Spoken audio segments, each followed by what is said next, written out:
হ্যাঁ, এই যে এই হচ্ছে আমাদের সেই ভাই যে সব সময় মার সাথে ভালো ব্যবহার করে এবং যা টাকা পয়সা ওঠে সব মাকে দান করে। আজকে নাকি মন টন খারাপ। ভালোই তো খাবার টাবার পাইছেন ভাই, এগুলো কার জন্য নিতেছেন? খাওয়ান আপনি খান? আচ্ছা, টাকা পয়সা কেমন ইনকাম হয়েছে? কত? মাশাআল্লাহ, কত আজকে? সব আম্মুরে দিছেন? দেন তো নিয়া।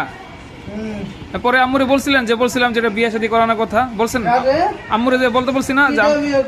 আরে লোকের অভাব আছে, টাকা পয়সা থাকবে, বিয়ে মেয়ের অভাব নাই। আপনি করবেন কি? এটা কর, আপনি করবেন, মেয়ে দেখবো। আরে বিয়ে না করলে কেমন হবে? এই যে আপনি কষ্ট করতেছেন, পরিশ্রম করতেছেন, এগুলো একটা ব্যাপার স্যাপার করতে হবে না? কি মেয়ে কি দেখবো? হ্যাঁ, আপনার জন্য ভাই দেখবো। আপনি করবেন না?